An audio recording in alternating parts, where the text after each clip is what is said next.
Words in papers, words in books, words on TV, words for crooks, words for comfort, words for peace, words to make the fighting cease. Words to Welcome to the world of Wordaholics.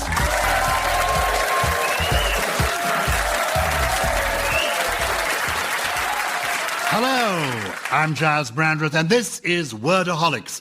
It's often said that actions speak louder than words, but that's a fat lot of use if you're trying to make a radio program. So instead, we fill the next 28 minutes with wonderful words issuing from the multiple mouths of this week's Wordaholics, who are Richard Herring, Natalie Haynes, Alex Horn, and Katie Brand.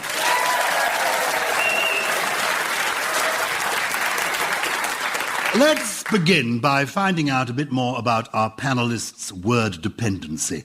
Richard Herring, published author, stand-up and sketch comedian, podcaster extraordinaire. Richard, you were raised, I think, in the fair county of Somerset. I was.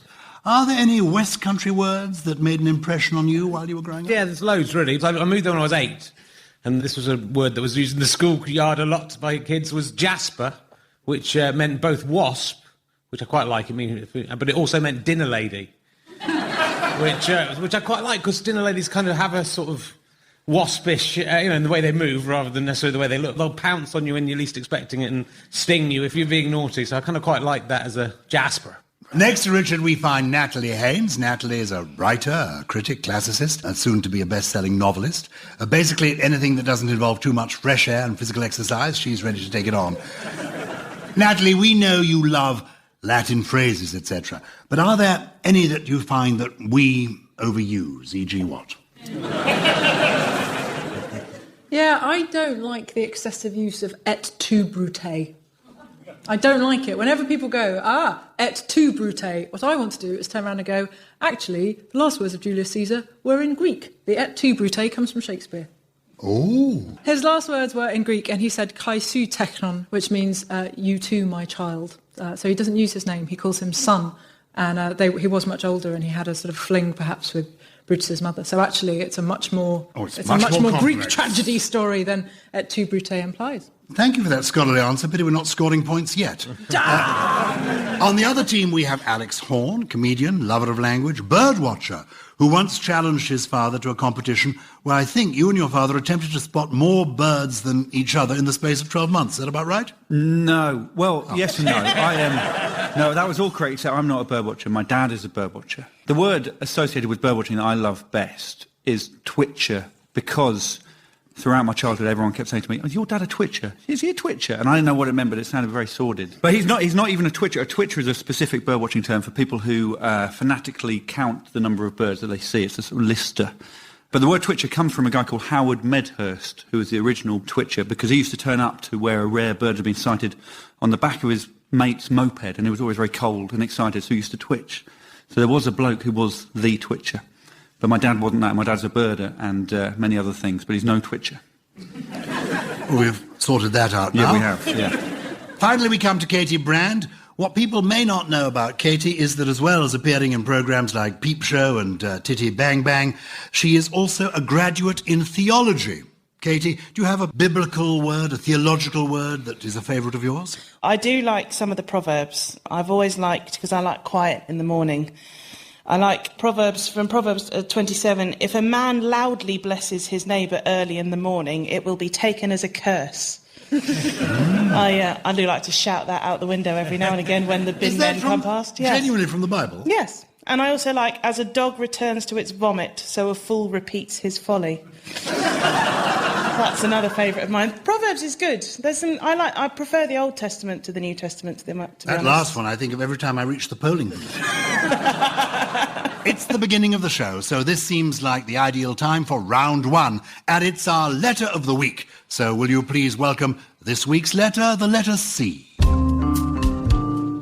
And here she comes, creeping coyly down the catwalk towards us, the letter C. What a curvy figure of a letter she cuts. And she looks just as good in her upper and lower cases.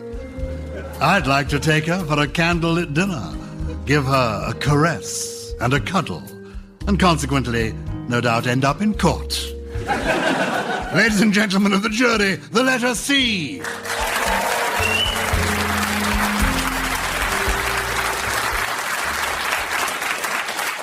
Richard Herring, you can start earning points now. A C question for you. Where does the phrase crew cut come from? Well, if you've ever been at Crew Friday night when the pubs kick out, you do tend to get scalped there. So is it from the knife-wielding men in Crew? They will cut you, and it's like the very short haircut, right? The crew cuts. It is. I mean, it sounds too obvious, but is it something to do with sailors in a crew who had to have their hair cut to get on the ship? Give so you it a bit of a didn't get clue. caught No, in the steering wheel. sailors is a... Which is how you steer a boat, I think. I think you're all at sea with sailors. It's Yeah. American. Okay. If it were British, of course, it might involve a trip from Putney to Mortlake. Okay, so it's rowers. It's oarsmen. Yep. Ah, okay. So they're in a crew, and then to have the least wind resistance possible as they're going down, they cut off all their hair. Well, I'm going to give you a sort of couple of marks for being in the roughly the right area, but you're not going to get all the points you should get because it comes from a boat race, but not our boat race. The original crew cuts were short haircuts worn by oarsmen on the teams of Harvard and Yale.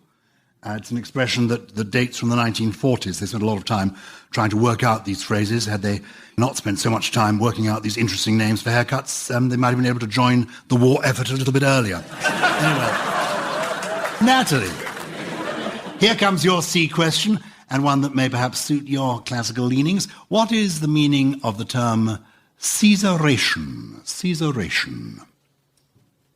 I like the fact that it sounds slightly mucky. It's the act of self-pleasure over a centerfold of a Roman emperor.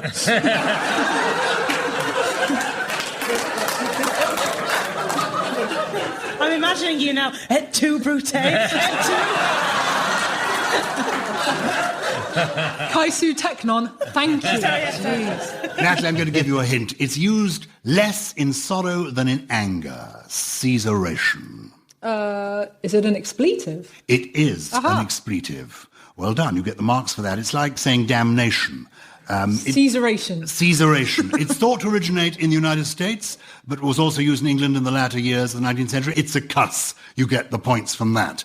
And when you cuss so much that your doctor puts you away, it's called a Caesaration section.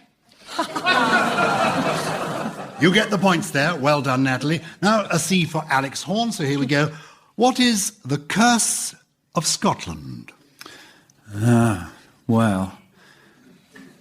Excellent question, Gyles. I'm guessing it's either like another expletive, like a particularly Scottish expletive, like neeps or something. Like You're so far from it that no points have been scored. Let me try and give you a clue. Yeah. Let me give you a clue. The curse of Scotland. The clue is this: keep it close to your chest. Yeah, got it. Is it a heart attack? Hang on a second. Is it Hearts a heart attack? don't come into it. That's another clue. I'm so sorry, let me speak like a judge. There seems to be an information deficit here. It's a playing card. You're looking for the playing card. It's a playing card. Ace of spades, two of spades, three of spades. We haven't got all night. The 9 of diamonds. I was going to say the 9 of diamonds. I was going to say the 9 of diamonds. You're getting no points at Okay. all. Because I had to help you all the way. The Curse of Scotland is a playing card. Specifically, it is the 9 of diamonds. Well, obviously, yeah. No one knows exactly why. There are a number of theories. One suggests that the Duke of Cumberland issued an order to kill prisoners at the Battle of Culloden by writing the instruction on the back of a 9 of diamonds. And another is that every 9th King of Scotland was a curse to his country. In my family, the 8 of clubs, we call that the hunger of horn, because I once ate 8 clubs in one sitting, like the biscuits. So you get that and think, I've got the hunger of horn. It's true. You get a little bonus for that. That's I? nice. And having mentioned the biscuit, who knows, you might get a box of those from the manufacturers. So well done. Now I've got the bonus point. How many You've got a bonus How point. many points have I got now? You've got 1. Well, 1 point. You've got 1. The Curse of Scotland, of course, also the words that appear on David Cameron's mobile phone whenever he gets an incoming call from Alex Salmond. But the true answer, which you didn't get, is it's a playing card. Katie Brand, one final C for you. What would have been described at the turn of the 20th century as cougar juice? I really want to say Demi Moore's saliva. Because I think this refers to... I think you've specified the turn of the 20th century because the term cougar was used to describe older, glamorous women with a taste for boy virgins. Is that right? Am I close? You're thinking that cougar juice is sort of Californian Chardonnay vodka, any cocktail consumed by the cast of loose women. That's what you're trying to describe. Yes, that's it. Yes, so the kind of the glamorous older woman who likes young boys and likes to get a little bit tanked up and put on a tiny top and go, I'm in tea week. Perhaps, sort of MILF cocktail of Chardonnay and Viagra, maybe? I don't know. I look like I've really upset you with the term MILF cocktail. The turn of the 20th century is not the 21st century. Oh, the 20th I see. century means the end of the 19th century, the turn of the 20th century. So it's the turn of the 19th to the 20th? Yeah, and I'll give you a clue. The Scottish and Irish would not approve. Oh no, I'm Now, back to the hunger of horn. What you get in Scotland spelt one way, in Ireland spelt a different way. Oh, OK. Is this... so it's to do with whiskey? Correct. Right. Cougar juice is a sort of rough whiskey sold by bootleggers in America during the days of Prohibition. Enjoyed by Demi Moore, who was a young girl then. So I wasn't that far off. You weren't that far off. I know. I'm going Only to give you... 100 years. You're going to get a little something. That's good. Okay. So it's the end of our Letter of the Week round, and as we say farewell to the letter C, we see that, not surprisingly, Katie and Alex are trailing humiliatingly. Natalie and Richard are way in the lead.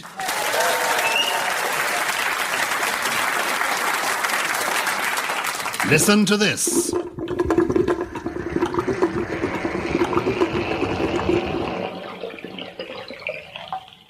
Yes, there goes the euro. No, we are hearing that sound because glug, glug, glug is an example of onomatopoeia, a word that makes a sound the thing it describes. And onomatopoeia is what our next round is all about. We've found some exotic onomatopoeia from around the globe, and our panellists are going to tell us what they mean. Natalie, you're up first with an onomatopoeia from Wales. What do you think the Welsh mean by pop-de-ping? Pop-de-ping. Is it the sound of the toaster popping? You're so close. Oh, really? I think you deserve... Oh, wait, no, Richard, my team. Okay, Richard I comes... think it's a microwave oven. I've heard it before. It is a microwave oven, as in the oven ping. Very good. And if you're cooking a penguin, obviously it's a pop-de-pingoon. Which I wouldn't do, Giles, because I am vegetarian. Oh, well, then, in your case, you know, when you line up a number of pop-de-pings and set them off in turn, it's a Mexican microwave.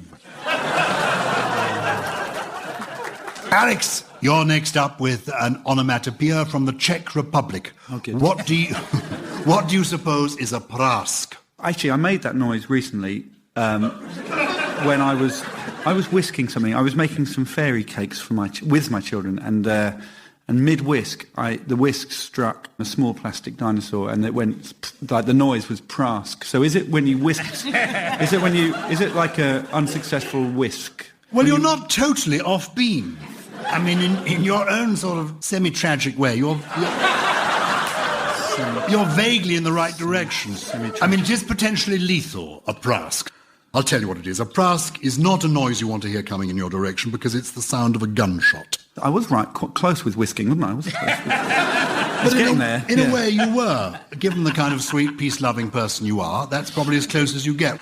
So it's a gunshot. It's a gunshot. It's the sound of a gunshot. Prask. Katie, here's one for you. From the Japanese, what do you suppose is a shupo shupo? Oh, can't see this, but Alex's body language just suggests... Are you fluent in Japanese? I was. You were? I was. Yeah. Last For about week. 10 minutes.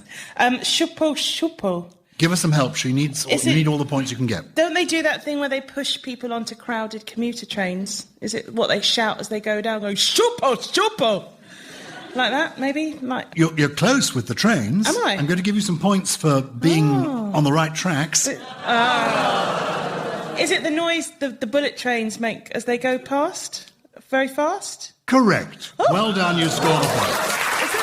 Is that how it feels to be fluent in Japanese? Yeah. Okay. Full marks. Shupo shupo is indeed the sound that train makes, unless, of course, you're travelling by Southwest trains, in which case the train, in my experience, makes no sound at all. While you stand at the platform at Hazelmere waiting for the replacement bus service. Finally, Richard, what do you suppose the Estonians mean by the onomatopoeia tilk tilk? Is it a clock whose battery's running down but still going? Do you have a sinking feeling as you... That could be a clue as well. Okay, I hoped it was. Sink...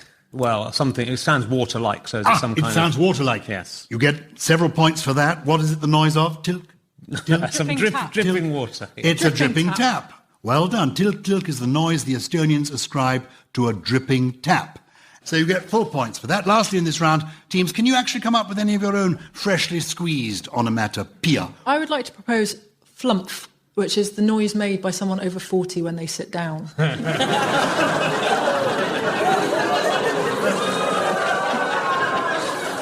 Alex, how about you? I've got one which is quite similar to that, but it's tear-jerkingly beautiful. It's FFFHP, and that's the noise of a snowflake landing on a bubble. You go, because you know that when you're blowing bubbles in the snow. Yes, FFFFFH. It's 3 Fs and then an H and a P, so it's yeah. I love it. Do you? I absolutely love it. Oh, brilliant. Yeah, and I think Roger McGough will be repeating it on Poetry Please this coming Sunday night, just after midnight. OK. Katie Brand, have you cooked up anything for us? I always think that the sort of bane of a modern woman's life is that moment where something goes... which is the sound of when you have a bikini wax and one of the strips gets slightly too stuck. Maybe once again I've misjudged the demographic of it. I don't know how you spell it, but I've made a note of Alex's. And finally, Richard Herring. I think I'd go for EPPPPPP, which is the sound specifically of a smoke alarm going off when you're cooking bacon. Very good. So you get points for that, and that brings us to the end of our onomatopoeia round. And I can see from the scores that still Natalie and Richard are in the lead, but Katie and Alex are catching up.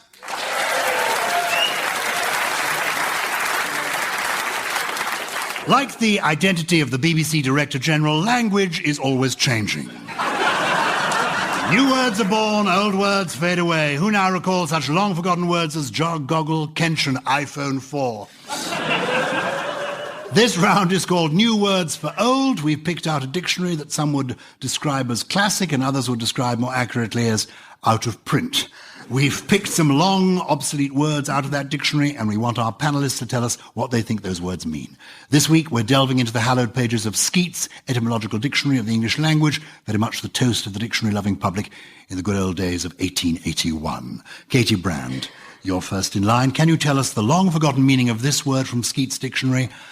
Denticle. What is a denticle? I like that word. I wish that word... I want to bring that word back in. Is it a sort of icicle that forms off your teeth when you drink a very cold drink? That's such a lovely definition, you get a bonus for it. Thank you. I think it's probably something to do with teeth. I'm going to give you a multiple choice to make it easier. Okay. Is it A, a very small tooth, a denticle, B, a stalagmite, you were getting there, or C, a little dent? It's one of those three. Which is it? I think it's the first one. I think it's a little tiny tooth, a denticle. Isn't that lovely? Yeah. And it is. What could be sweeter? A little denticle. And that's what you can feel also when you have a baby hanging by its teeth on the end of your finger. And that's what a denticle is. And you hope not to find one in your microwavable lasagna because it can ruin the flavour of the horse meat. Richard Herring, a nugget of vintage skeet for you. What do you suppose is a tibbet? A tibbet could be either a lamp, a rope and pulley system, or something you'd call a cat. Oh, I'll definitely call a cat that, so I'm going to go for tibbet. I'm going to call my cat Tibbet. And you get all the marks for that. It's C. In the words of Skeet, Tibbet is a suitable name for a cat. Well, OK. You know, an unsuitable name for a cat being... What would you think an unsuitable name for a cat might be? Dog. Natalie, what do you reckon is the meaning of the word bantling? Normally lings are diminutive, aren't they? They're normally small, right? They are. So I think it's a small bant. OK, I'll give you some options then, because small is certainly right. Do you think Bantling might be a small, light conversation, B, a small child, or C, a pile of small sticks of wood. What is bantling? I think it's probably... It sounds too sort of round, doesn't it, for sticks of wood? A child, then? You get the marks. Indeed. Using that excellent system. A bantling is an infant, a small child. Of course, if you go up to a new mother and say, "My, what lovely denticles your bantling has," you might well end up being placed on a register of some sort. Finally, Alex Horn, what does this word mean? And I'm going to pronounce it very carefully. What do you think is puggery? Puggery. I know this one because our second bantling is called Peter Puggery Horn. We chose the name because is there a Saint Puggery? The patron saint of biros and stuff. Is it a Saint Puggery? I'm sure there's a saint. Yeah, Saint Puggery, and it means sort of one who is challenging at meal times. That's puggery. I'm going to give you some help. I mean, I've got a number that I'll give you after the programme where you can get help on a longer lasting basis. Is it your number?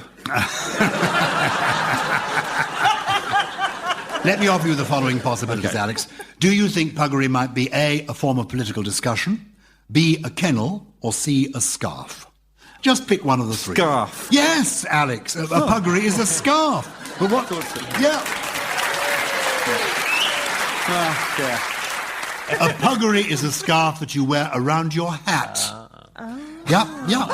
On a chilly day, there's nothing I hate more than my hat getting cold. And you put this thing around, it's called a puggery. And beating someone up for wearing a Ponzi scarf around their hat is called puggery-thuggery.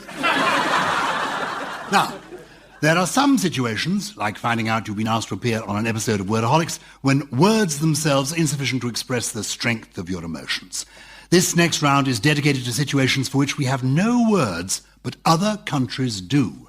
We have collected some foreign words for which there are no direct equivalents in the English language, and our panellists are going to hazard a guess at their unusual meanings. And forgive me if at any point I suffer from katrapatra, which is a Turkish word meaning to speak a foreign language incorrectly. Okay, Alex Horn, we're going to start with you, and with an Indonesian word. What do you suppose is the meaning of the word mesholek? I can give you some options if you like.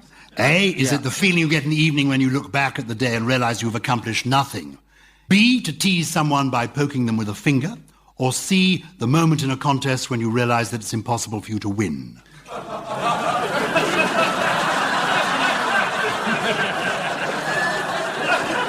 Well, I've never experienced that. I'm going to go for B. Finger. Correct! Yes! Absolutely correct!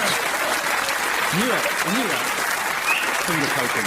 I knew you were going to get it right. The answer is B. Mesholek is to tease someone by poking them with a finger. We turn our attentions to Katie Brand, and it's a Portuguese word for you. What would you be doing if you were to tujun ruskansu? It's a Portuguese word. I'm just giving it that slight oriental lilt. Yes. Would you be A, attempting to remove yourself from a difficult situation, B, making an apology that both parties know is insincere, or C, singing a song to which you remember the tune but very few of the lyrics? Well, I was kissed by a bearded Portuguese lady in the street once, which is apparently good luck. So she told me. Yeah. So I'm going to go for A. A is the answer, and congratulations, you score the points. Brilliant. That night we spent together was worth it. You're right. No, tujun ruskansu. It's to disentangle yourself from a bad situation. Not to be confused with duzun rushkenko, which is to disentangle yourself from a jar of instant coffee. We have a Japanese art form for you. What would you be doing if you were to engage in an act of tsundoku? Sounds like a tsunami and Sudoku at the same time. Is it some kind of extreme puzzling where you have to finish a Sudoku while there's a tsunami going on? It happens once every 50 years. I'll give you an option. Okay. Would you be telling a lie in order to ingratiate yourself with your wife's parents? Tsundoku. Yes. Leaving a book unread after buying it? Or C, would you be masquerading as someone else in order to take an exam? I will go for ingratiating myself with my parents. I hope they're listening. They're so lovely. Parents-in-law, I mean. No. It's B. Tsundoku is buying a book and not reading it, simply leaving it to collect in a pile alongside other similarly unread books. As indeed my wife keeps a pile of unread books in our house and keeps asking me, in fact, to stop writing them. Anyway. Finally, Natalie, we have a German word for you. What do you suppose is a Zechpreller? A Zechpreller. Is it an attempt to come last in the phone book? I don't know. I'll give you some options. Is Zechpreller, is it A, someone who leaves without paying the bill? Is it B, a suit that has become too small for you, but which you keep hold of in the hope that you'll eventually lose weight? Or C, is it a shop that's never open when you want to visit it? I like that one, but I don't think it's right. I don't think German people allow for that level of random enthusiasm on the part of a shopkeeper. So I'm going to go with A.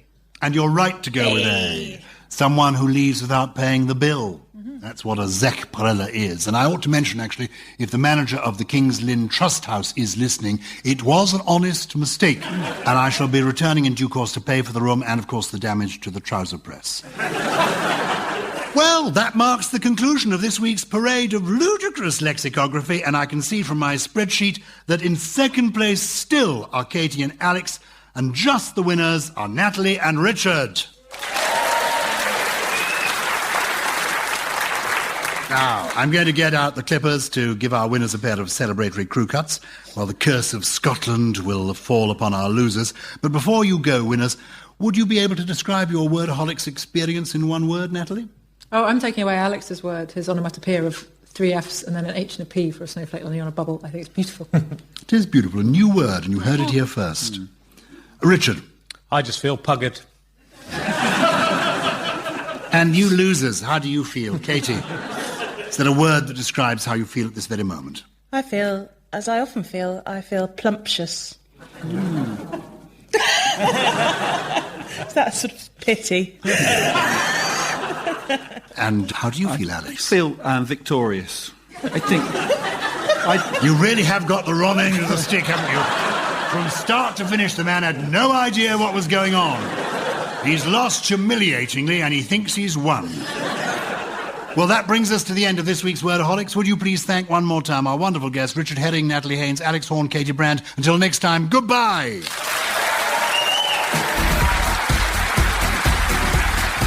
You've been listening to Wordaholics, chaired by me, Gyles Brandreth. It's written by John Hunter and James Kettle. The producer is Claire Jones.